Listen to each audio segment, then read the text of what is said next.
Chers téléspectateurs, bonjour et bienvenue à l'émission L'élu du mois.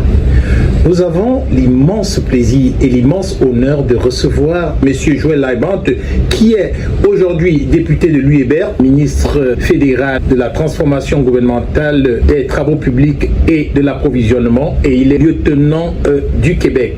Alors nous avons aujourd'hui le privilège de recevoir l'honorable Joël Laibant au cœur de l'actualité. Bonjour honorable, bienvenue sur le plateau. Florent. Joël, je t'en prie, depuis toutes ces années qu'on se connaît maintenant, les titres s'additionnent, mais la personne reste la même. Donc, très heureux d'être ici aujourd'hui. Merci pour l'invitation. Bonjour Joël. Alors, dites-nous, 3 succès en peu de temps. Réélu avec retentissement incroyable, 55% pour la 4e fois. Et ensuite, vous avez été nommé ministre. Ensuite, vous êtes nommé tout simplement pour le peu lieutenant du Québec. Comment vous vivez cela? Quels sont vos sentiments par rapport à ces succès-là? Quel est votre secret? Bien, la première chose, par rapport à l'élection, qui est la base de tout, être député de l'UEBER, pour moi, c'est le socle de mon engagement politique et c'est ma communauté. Comme tu le mentionnais, Florent, j'ai été élevé à Sainte-Foy, à Sainte-Ursule, et fait mon primaire à Cœur-Vaillant maintenant, Notre-Dame-du-Sacré-Cœur à l'époque, secondaire à Rochebelle, cégep à Saint-Lawrence. Donc, j'ai vraiment, mes racines sont ici à Québec, à Sainte-Foy, et d'être réélu pour la 4e fois, puis avec cette fois-ci mon meilleur score. C'est une belle rétroaction de la part des citoyens qui, je pense, ont apprécié le travail qui a été accompli par moi, mais aussi par mon équipe au bureau de circonscription au cours des 10 dernières années. On est des gens qui on se prend pas trop au sérieux, on prend ce qu'on fait très au sérieux, puis j'ai toujours aussi, dans mon engagement politique, je me suis toujours efforcé d'œuvrer avec le plus d'authenticité possible, et je pense que c'est quelque chose qui ressortait souvent durant la campagne. Les gens apprécient cette approche où je reste vrai et je respecte l'intelligence de la population, puis je pense que c'est en partie ce qui a contribué. L'autre partie de ce qui a contribué au succès durant la dernière campagne électorale, c'est certainement l'arrivée à la tête du Parti libéral du premier ministre Mark Carney, qui, en mon sens, est définitivement la meilleure personne au meilleur moment, au moment pour faire face à, disons, au vent auquel on est confronté, aux crises auxquelles on est confronté d'un point de vue économique avec la guerre tarifaire, mais aussi aux grands changements géopolitiques qu'on voit dans le monde. C'est une personne qui arrive avec un bagage exceptionnel, qui a été gouverneur de 2 banques centrales, ce qui est assez rare, qui est énorme, une expérience dans le monde des affaires, puis qui arrive avec une approche qui est résolument axée sur l'économie. Je crois que dans le contexte actuel, avec toute l'incertitude, c'était la bonne personne, puis les Canadiens ont fait le bon choix en décidant, oui, de me reporter comme député ici dans l'UEBER, mais quand on regarde le score du Parti libéral, on n'a jamais reçu autant de votes dans l'absolu. C'est un des meilleurs scores du Parti libéral, même si c'est un gouvernement minoritaire, et je crois que ça a contribué certainement à l'arrivée de M. Carney. Maintenant, pour les autres titres, donc ministre de la transformation du gouvernement, travaux publics et approvisionnement. Ça mange quoi, ça? Ça mange quoi? Il y a plusieurs choses. Travaux publics et approvisionnement, c'est le plus vieux ministère qui existe. C'est vraiment tout ce qui est des achats du gouvernement fédéral, mais aussi donc achats, on peut penser quand il s'agit... oui, ça peut être par exemple les grands travaux comme les ponts, les infrastructures, ça peut être les achats militaires, on peut penser au dossier des F-35, on peut penser aux grands contrats aussi en matière informatique qui approvisionnent le gouvernement fédéral, il y en a des tonnes, mais vraiment c'est très large les approvisionnements, puis pour vous donner une idée, dans mon ministère, c'est à peu près 55 milliards par année de contrats qui sont octroyés, au gouvernement fédéral plus largement 67 milliards, ça fait que ça c'est une des parties du travail. L'autre partie qui est tout à fait nouvelle, c'est le mandat de la transformation du gouvernement. Monsieur Carney arrive avec son expérience du secteur privé, avec une volonté d'agir plus rapidement, d'offrir des services en temps plus plus opportun aux citoyens, puis d'être plus efficace dans notre gestion de l'État. Donc, c'est ce mandat-là qu'il m'a confié avec la transformation du gouvernement. L'aspect de transformation du gouvernement, pour moi, est essentiel. Si on veut que les gens continuent d'avoir confiance au gouvernement, il faut qu'il y ait, de manière très visible, un retour sur leur investissement, si on veut. Donc, pour moi, il faut qu'on soit plus efficace. Et c'est le mandat qui m'a été donné. Donc, aujourd'hui, on peut dire en quelques mots que vous êtes le Manitou de tout ce qui est finance du fédéral avec le Québec. C'est un travail collaboratif. Là. Maintenant, lieutenant du Québec, ça, c'est le dernier chapeau que j'ai reçu il y a à peu près 2 semaines. Il s'agit vraiment de bien porter les intérêts du Québec à Ottawa. Donc, de canaliser ce qu'on entend sur le terrain à Québec, que ce soit du gouvernement, mais aussi de la population, des autres députés. On est 44 députés du Québec au Parti libéral. Puis aussi, des fois, d'être une courroie de transmission pour les messages qu'on veut passer. Puis dans mon cas, comme je suis le ministre le plus à l'est du gouvernement au Québec, je veux aussi être très visible, très présent dans les régions. Donc, on peut penser au Saguenay-Lac-Saint-Jean, au bas du fleuve, en Gaspésie. Donc, je veux être très, très visible et présent dans des régions où on n'a pas de représentation au gouvernement. Vous ne tarissez pas d'éloges depuis le début de votre prise de parole sur le Premier ministre Marc Carney, qui jusqu'à présent mène quand même de main de maître le bateau. Si on vous demandait votre ressenti très rapide sur les relations, vous l'avez d'ailleurs mentionné, le combat tarifaire, les relations bilatérales avec le Canada au niveau et les États-Unis au niveau de l'économie, que pouvez-vous nous dire à l'heure où on se parle? Oui, à l'heure où on se parle, comme on le sait, c'est compliqué. C'est compliqué, entre autres, avec les tarifs qui sont imposés sur certains secteurs. On peut penser à l'acier, à l'auto, à l'aluminium, au bois d'œuvre. Mais dans l'ensemble, quand on regarde la situation du Canada, on reste le pays qui a le meilleur accès au marché américain, ce qui est fondamental avec la Séoul. Et ça, il faut absolument préserver ça. Maintenant, je pense que le grand réveil au pays pour plusieurs Canadiens, et certainement ça oriente beaucoup de l'action du gouvernement, c'est de dire il faut qu'on bâtisse la souveraineté économique du Canada, la résilience de l'économie du Canada. Comment on arrive à faire ça? Il y a plusieurs manières. Il faut diversifier nos marchés, il faut attirer des investissements étrangers et il faut bâtir des grands projets au pays, développer nos ressources, entre autres les minéraux critiques, mais bâtir des grands projets aussi porteurs pour l'avenir. On peut penser au train à grande vitesse entre Québec et Toronto. D'ailleurs, ça va se passer beaucoup plus rapidement. Donc, vous confirmez que les travaux sont lancés pour le TGV? Et les travaux pour le TGV devaient commencer dans 8 ans. Ils vont commencer en 2029. Donc, on y va à un rythme accéléré. Et quelle est la part du fédéral là-dedans? C'est un projet qui est entièrement du gouvernement fédéral avec Alto. Financier, ça coûtera combien? Il y a énormément de travail à faire. Il y a différents tronçons qui vont être faits. Le premier qui a été annoncé, c'est Montréal et Ottawa. Ensuite, il va falloir faire Québec-Montréal et jusqu'à Toronto. Mais c'est un projet qui va rapporter au PIB à chaque année à peu près 35 milliards, qui va créer 51 000 emplois dans la construction. Et en mon sens, c'est un projet qu'on aurait dû faire il y a longtemps. Mais maintenant, on a une volonté politique qui est claire et on a un premier ministre qui a la volonté de bâtir ces grands projets au Canada qui sont bons pour l'économie, mais le projet TGV en est un. On peut penser à Montréal, à Contrecœur, projet de container. On va doubler la capacité de container au port de Montréal.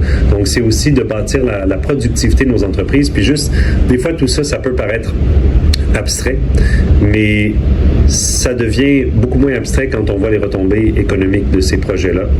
Puis jusqu'à date, c'est sûr que c'est pas ces projets-là nécessairement, mais l'emphase qu'on met sur l'économie, les efforts qu'on déploie, c'est porteur pour l'économie canadienne. Dans les 3 derniers mois, il y a 180 000 emplois qui ont été créés au Canada. L'économie se porte plutôt bien, étonnamment bien, même compte tenu des vents de face auxquels on est confronté. Taux de chômage en baisse, c'est positif. Je vais rebondir là-dessus, M. Laiband. Selon Statistique Canada, 60% de ménages, plus ou moins 60%, ont baissé leurs dépenses parce qu'il y a beaucoup de difficultés. Et vous avez annoncé consommer canadien. De quoi s'agit-il et comment ça peut influencer? Restaurant Le Lion Blanc. la référence des restaurants à Québec. Ici, ce n'est pas qu'un lieu, c'est une atmosphère, une signature, un espace où chaque événement devient un moment d'exception. Restaurant Le Lion Blanc, c'est le lieu pour célébrer, le lieu pour rassembler, le lieu pour marquer les esprits. Au restaurant Le Lion Blanc, vous découvrez l'harmonie, l'identité, les caractères. Ici, ce n'est pas juste un restaurant, c'est une expérience. Restaurant Le Lion Blanc, venez goûter, venez célébrer, venez vivre. Des plats généreux, des saveurs authentiques, une cuisine qui réchauffe le cœur et éveille les sens, un espace pour accueillir toutes vos activités. Au restaurant Le Lion Blanc, goûter, c'est adopter. Contactez-nous au 581-994-4990 ou tout simplement rejoignez-nous au 193 rue Chabot à Québec. Ouvert mercredi et jeudi de 15h à 23h. Vendredi à dimanche de 12h à 23h.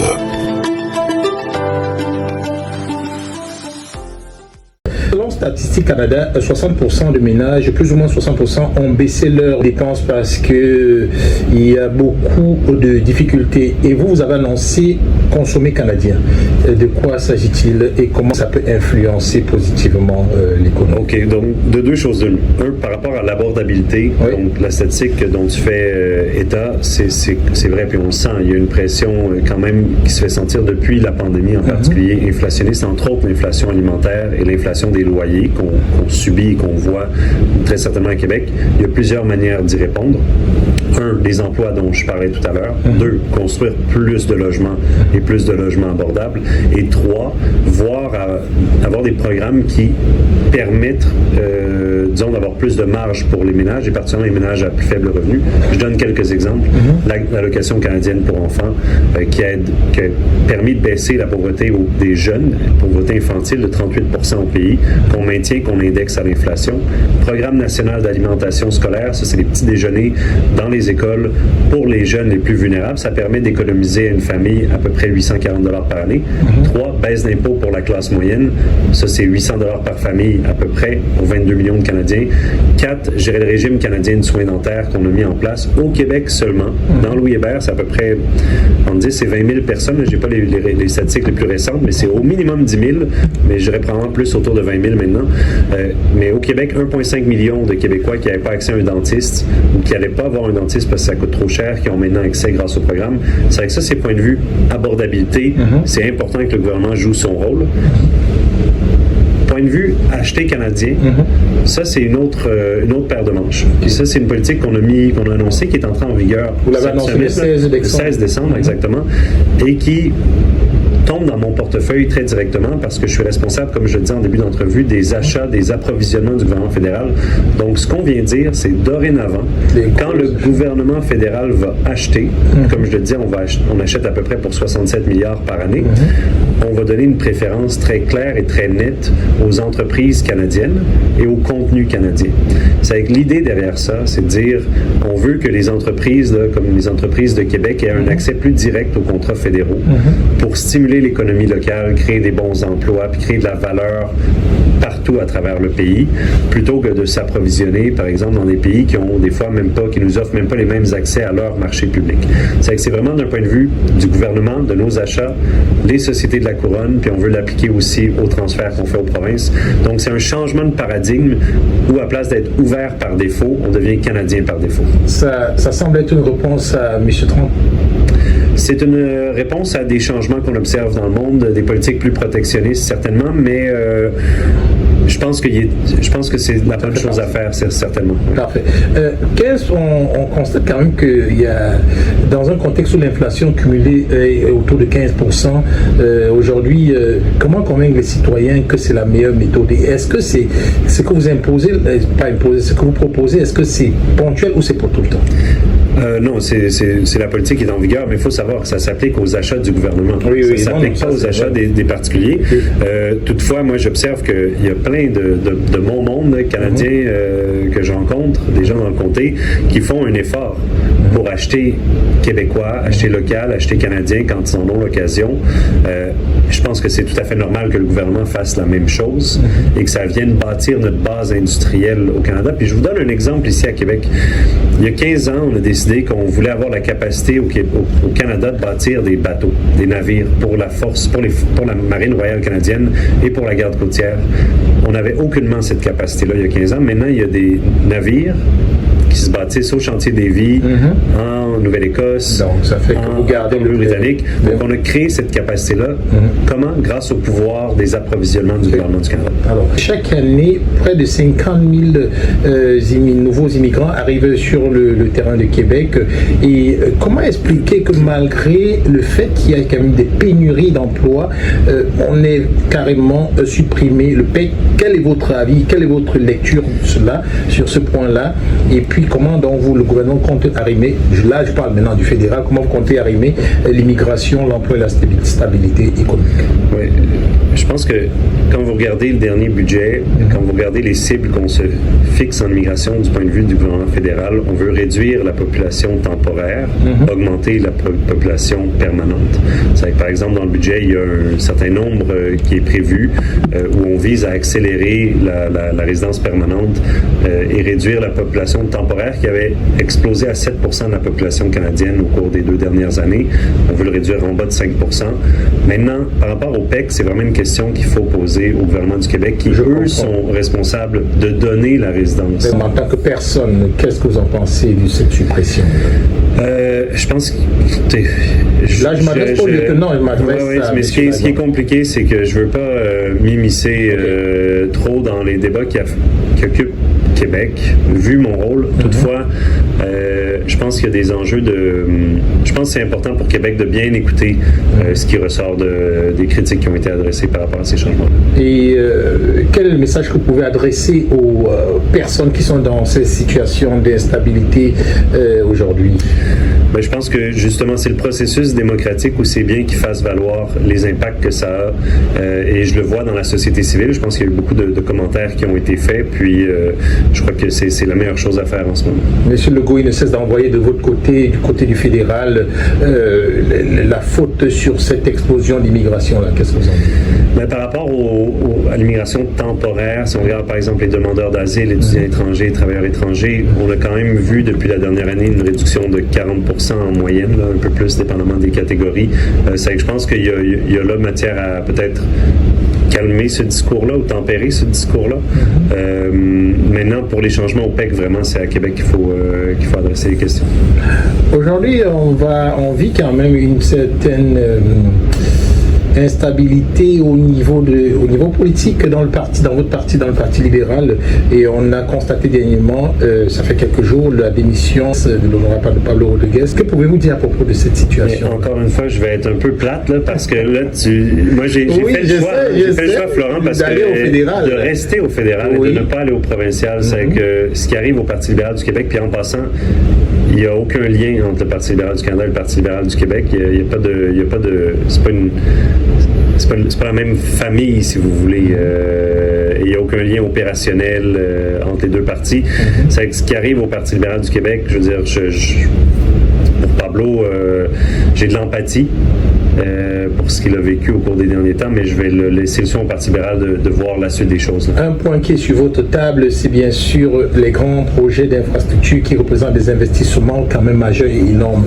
Et à titre d'exemple, je vais citer le tramway, où vous aviez, quand je parle du fédéral, avait promis quand même de mettre sur la table 40%. Et aujourd'hui, selon des personnes politiques ici au Québec, le fédéral n'a toujours encore rien posé sur la table.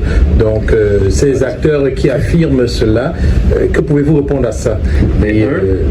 Le projet de tramway est un projet vital. C'est essentiel pour la région de Québec. On parle d'un projet maintenant évalué à 7,6 milliards, mais qui va amener des retombées économiques énormes pour la ville de Québec.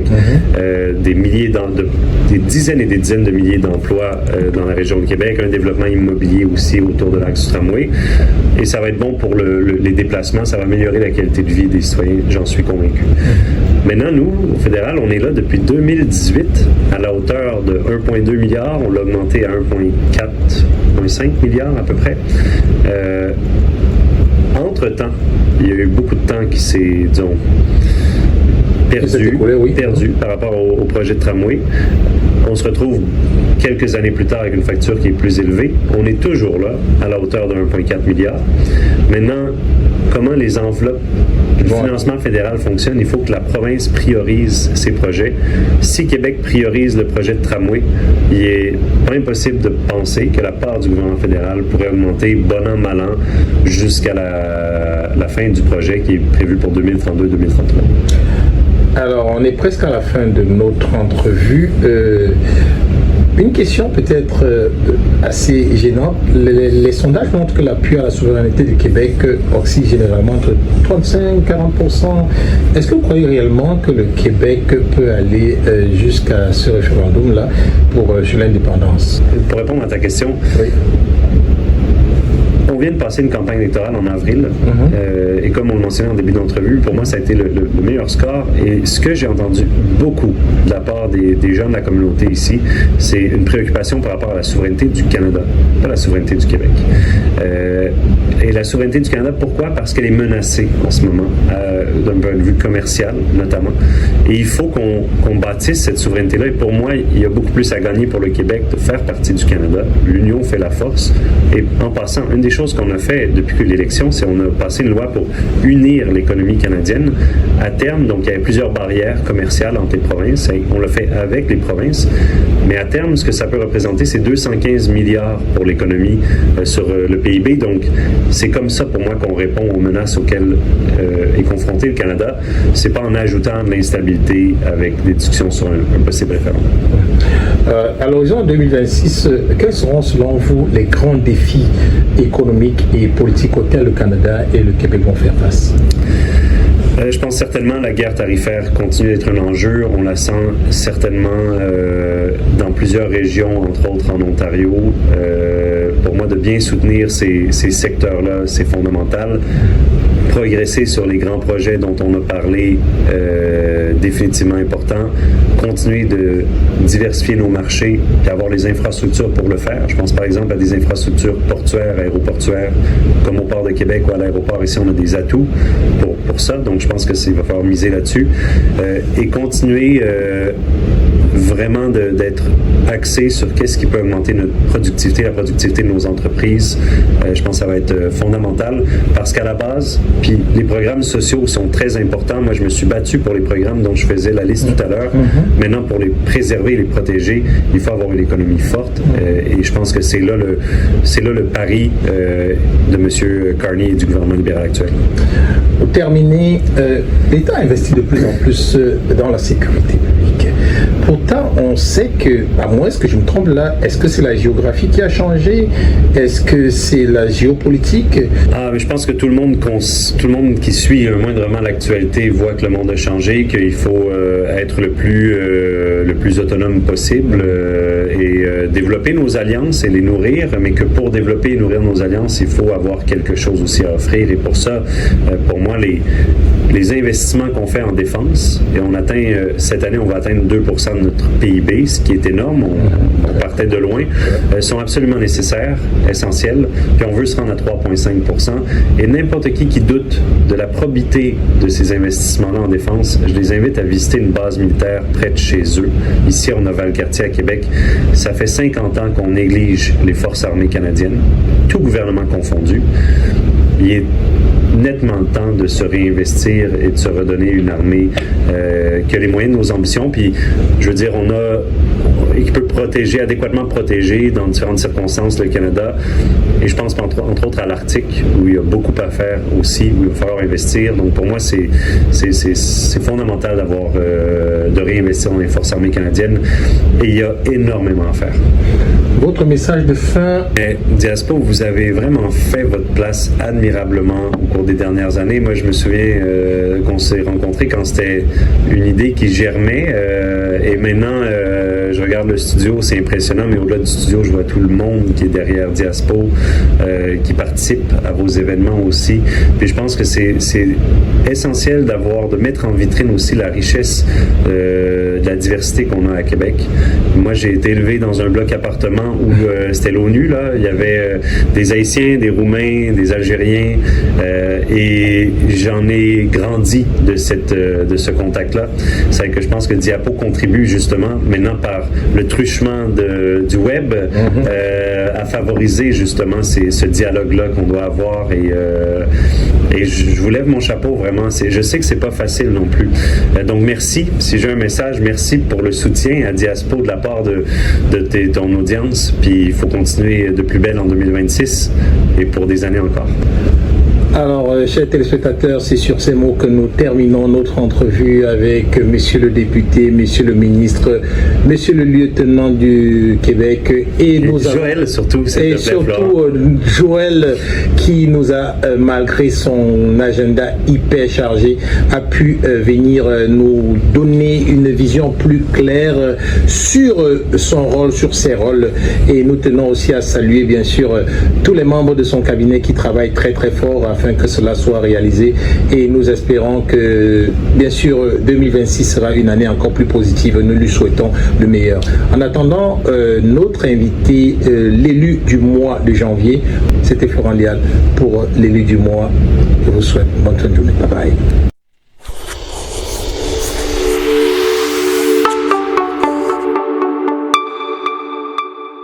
Une vision. Un espace d'exception pensé pour sublimer la voix, relever les idées et magnifier l'image. Émissions, podcasts, événements, chaque production naît ici dans un cadre raffiné où le son et la lumière se rencontrent avec précision. Des salles pensées pour inspirer, chaque pièce, chaque mur, chaque lumière est au service de votre message. Des fauteuils confortables, élégamment disposés pour accueillir vos invités dans un cadre à la fois professionnel et stylé. Le moindre détail respire le luxe discret, des sièges qui allient confort et esthétique pour que chaque moment passé ici devienne inoubliable. Un espace conçu pour sublimer la voix, un lieu où le contenu prend forme avec élégance et maîtrise. Que vous soyez entrepreneur, artiste, coach, politicien, influenceur ou simplement porteur d'idées, Diaspo TV vous ouvre ses portes et met son expertise à votre portée. Louez votre studio, bénéficiez de nos services de montage afin de réaliser vos projets au juste prix. Chez Diaspo TV, nous ne faisons pas que capturer l'instant, nous sculptons l'expérience. Ici, le contenu prend vie, chaque détail sublime votre message et à Diaspo TV, c'est l'alliance du savoir-faire, technique et goût du beau. Un lieu où les idées résonnent, s'incarnent et marquent les esprits. Parce que vous méritez plus qu'un simple studio, vous méritez une scène à votre hauteur. Alors, réservez dès maintenant et faites entendre votre voix.